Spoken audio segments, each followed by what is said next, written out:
Welcome to FCP Euro. Here we are in the Motorsport Garage. This is where we house our two Volkswagen GTI TCRs, as well as our C300 Endurance Racer right behind me. Now what's special about this space is this is actually part of our headquarters. So right to the right we have our retail center where enthusiasts come in every day to come pick up the parts they need to repair their European car. And what's even better is right behind us is our distribution center. This is where thousands of packages are picked, packed, and shipped every single day to enthusiasts like you around the world. Now, this year has been a little different for us. Due to COVID, we've stayed safe and we've stayed here and we haven't participated in events. That said, we have tried to participate from afar, either digitally or dipping our toes into e-racing and other things like that. Now, next year, we cannot wait to get back out into events and meet all of you in person. So if you just want to browse parts for your European car, or you want to learn more about our motorsports team, please head over to fcpeuro.com.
Get ready for it. Get ready for it. Get ready for it. Yeah, this is it. Go! Go! Go! Yeah, this is it. Go! Let's go! Yeah, this is it.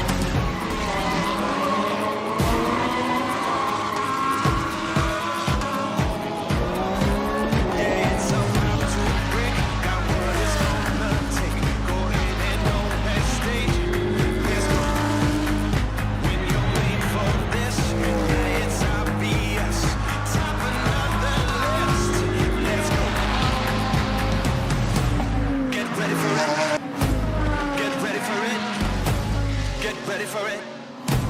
Yeah, this is it. Go! Go!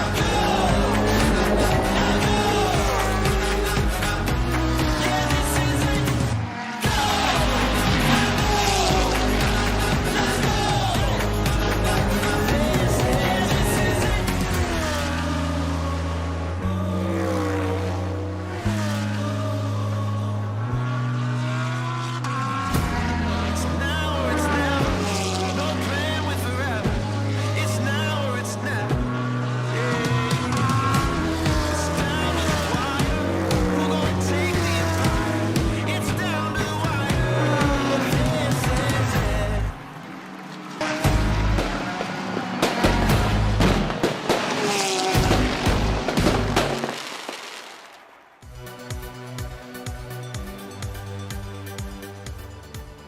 It's the beginning of a new year, and with many of the world's motorsport series about to kick off for 2021, the FCP Euro GT World Challenge America Esports Championship comes to a close. After 4 sprint races and a 6-hour endurance race at Spa-Francorchamps, this is the fifth and final round of the season at IMOLA. 60 minutes, 40 drivers, and one final shot to claim a championship. Good afternoon and welcome to the FCP Euro GT World Challenge America Esports Championship. My name is Kyle Heyer, joined as always by Ryan Marine for our fifth and final points round of the season. Ryan's super excited to get underway at a brand new racetrack here in Assetto Corsa Competizione, Imola, and this is a great place to contend our season championship. Yeah, it's a perfect setting, no doubt about that, Kyle. Thank you so much. And what a season it has been. We already have our champion-elect in the GT4 class in Norcavion after a tremendous season up to this point. But it's wide open in GT3, and as you said, a perfect venue to crown a champion, a new venue to Assetto Corsa Competizione, going back to the latest DLC. But Imola is one of the classics of the European sports car racing scene and just racing in general. This is one of those tracks, you say the name and it conjures up all these emotions. It's going to put on a great show for us, I suspect, as well. Absolutely, and a huge thank you to our series partners, of which there are many. A huge thanks to FCP Euro, Liqui-Moly, Corteco, Asus Republic of Gamers, and Tough Gaming, Fanatec, AWS, CrowdStrike, Pirelli, Rebellion Timepieces, and Total for supporting the FCP Euro GT World Challenge America Esports Championship. Qualifying is underway for our fifth and final 2017, and it blew me away. Absolutely adore the place. It's certainly gone through some changes since it debuted back in 1953, hosted its first points-paying F1 Grand Prix in 1980, but a lot of the character remains. It is fast, it is high commitment, and as I said earlier, high consequence. Not a lot of runoff in a lot of these corners. Tamburello, so famous and infamous, depending on how you think about it, has been changed subsequent to that tragic weekend in 1994 with the chicane there, but still a real challenge. Leads you up into turn 7, which is the Tosa hairpin, a really good braking zone and passing opportunity there. Then it's the run up the hill, very fast at Piratella, Acqua Minerale, one of the more complex corners you'll ever run into. Fast and challenging, to say the least, into another great passing zone in Variante Alta, and the final couple of corners, Ravazza 1 and Ravazza 2, 17 and 18, crucial corners because they lead you on to that pit straight here at Imola in the northeastern part of Italy, a classic track that brings all kinds of memories and emotions when you think about it. The name basically says it all. You say Imola, and any race fan knows exactly what you're talking about. Well, Carl Whitmer is going to take us through a lap here at Imola. We'll return with the green flag for the fifth and final round of the 2020 FCP Euro GT World Challenge America Esports Championship. We'll be right back.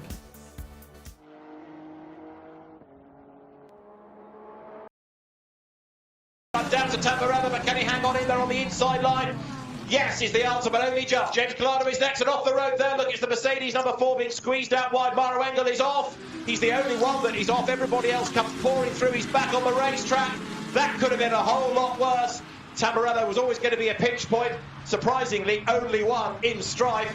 Everybody else gets away with it. Yes, there's a lot of ducking and weaving as people try and go for position now. Through Dealer, up towards Tosa, others running out wide, just getting away with it as they skim the curb. But take a deep breath. Through Tosa, for the first time they will come. Climb the hill. You see Bentley number 3 of Rodrigo Baptista being forced out wide on the outside line. Fred Verbeek leads the way. The yellow Mercedes and Maxi Butner's off the road and back on again. As predicted, it's all kicked off at the start. Well, that's what 46 car grid looks like on a 4.9 kilometre circuit. The lead cars were exiting the Villeneuve chicane while the tail of the field was just coming through the end of the Tamburello chicane. So there's about almost a 600 metre spread of cars in the space of half a lap. Now down into Acqua Minerale. Tricky corner, particularly the second part of the corner. But look, coming up into Variante Alta, the Mercedes all over the back of James Collado and the Ferrari. Just take it easy again, this part of the circuit. A lot of track limit of use. You can see cars just jumping on the first part of the chicane. You turn right, then turn left. Down the hill into Ravazza, and Mercedes all over the back of the Ferrari. That's Marciello having a go at James Collado, and then number 54, Christian Engelhardt getting up the inside of Mathieu Bezivier. Is he? Not quite. Mathieu Bezivier might be new to Audi, but he knows how to defend nonetheless. Comes up to complete lap number 1 here. 3 hours of racing. The opening round of the GT World Challenge Europe, powered by AWS. The first Endurance Cup race of the year. It's been a long time coming, but a 46-strong entry. Outstanding quality as well. 1 lap is in the book, and the race leader is Fred Verbeek, and he's already 1.6 seconds clear, largely because James Collado is having to think about defending from Marciello and from Matt Campbell, and there's another one off through the gravel. It's one of the Lamborghinis. It's a Barwell car, isn't it? I think it is. Dare I say Rob Collard? I think you might be right. Rob, welcome to the GT world. after many, many years of getting his elbows out in the British Touring Car Championship. Now this in Pro-Am is Chris Froggatt's view. The leaders, though, are going up through turns. Vervish is away and gone. James Collado is doing him a real favour because he's the cork in the bottle. Absolutely, and I don't know what the problem for Collado is, whether he hasn't got his tyres up to race temperature. Everybody else behind him is just trying to find a way, forcing a way, particularly Raffaele Marciello in the Mercedes, and given half a gap, he'll make it a whole gap if he can get the chance. Drop downhill, then head towards the Acqua Minerale. Imola, of course, set to be a Formula One venue again this year as the calendar changes all the time, as more venues, more countries become options for Liberty and the Formula One management. Look back as you climb out of Acqua Minerale, over the brow, up towards the Variante Alta. You're on board with Jordan Pepper, the South African, in the K-Fax Racing Bentley. He's in 11th place at the moment. And there, right on his tail, Martin Kodrich in this new McLaren. Yes, and coming through that final chicane at the top of the circuit, highest part of the circuit.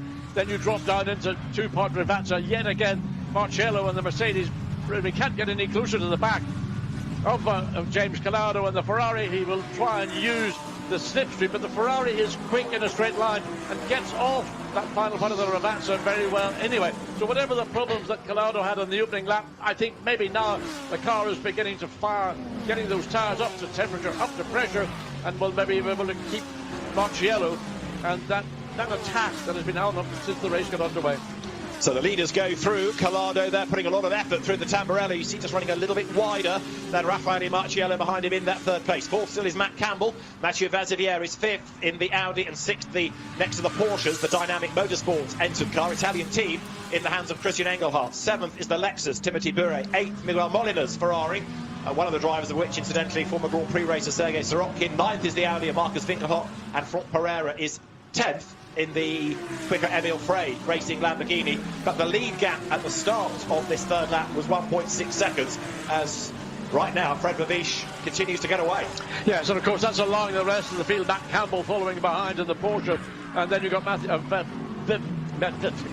Vivier in the second of the Audis in the top five down through Acqua Minerale. The gap is set up 1.2 seconds. It's now 1.9 in fact at that checkpoint on this fifth lap. So Marciello flicks through the Variante Alta. Then you can see just how close it is. Now, if you're new to GT racing, there is something we'll talk about more called the balance of performance that tries to get these different engine sizes, different weights, different displacements, turbo, normally aspirated cars, all on an even keel.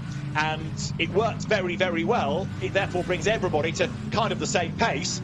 In turn, it means that you've got to really work oh so hard to overtake because the cars are so evenly matched. And proof of that was what Stefan Rattel said before the race about the number of cars all covered by 1 second. There is the leader. Fred Vervish leads the way. Second is the Ferrari of James Collado. And third, it is Raffaele Marciello in the Mercedes. Fourth. In fourth place, it is the Matt Campbell Porsche. Fifth, Mathieu Vaziviere in the Audi. In sixth spot, Christian Engelhardt's Porsche. Seventh, heading the Silver Cup, Timothy Bure. Miguel Molina's Ferrari. Eighth, Marcus Winkelhock is in ninth.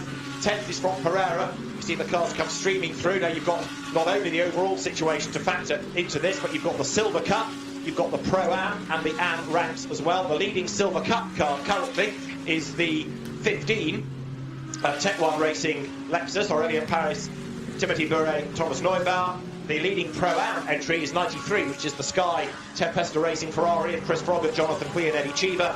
And 108 is the leading Am car, the Am car indeed, Bernard Dalhay, starting in the Bentley he shares with Romano Ricci and Stefan Trivodini. They at the moment are in 44th place. Now what has happened to Bentley number 3? Why is Rodrigo Baptista in 45th place? That car was pretty well placed on the grid, but clearly has had a drama early doors. Well, we don't know. I mean, the obvious answer is he's picked up a puncture somewhere around the circuit, other than he's been off track, but we have not seen any reports or any images of that car not being there, being pushed back into the garage. So it's a technical issue for that Bentley. Disappointing for Tech Pack to have that car so early. As we go back to the battle for second place, James Collado doing all he needs to do to keep the Mercedes, Raffaele Marciello behind him. It's Matt Campbell, the third of these three cars, and the Porsche is the one I'm keeping an eye on, because I think once he is released, he will go with Marciello and try and make progress to get into second, maybe third position. But James Collado's pace and his defence of second place has given Fred Vervish the golden ticket at the moment, because that lead is going up, isn't it, all the time? Audi to the opposition. Yeah, it's up to 2.2 seconds, so it doesn't seem an awful lot from 1.93 tenths of a second pass coming up into Tamburello. McLaren involved. Can't quite see which of the two cars it was. I think it was Christopher Mies in the Audi, wasn't it? Trying to go round on the outside. There he is. So Mies has got himself just ahead of the McLaren, which in turn is defending. So this midfield bunch, and they're all over the racetrack. Defence going on, attack coming down to the Villeneuve. Quick entry into Villeneuve. The transition to the right, not quite so quick. And the 63 Lamborghini finally showing some pace up the inside. Gets past the Porsche. On board with Dennis Lind. So this is 63 Lamborghini.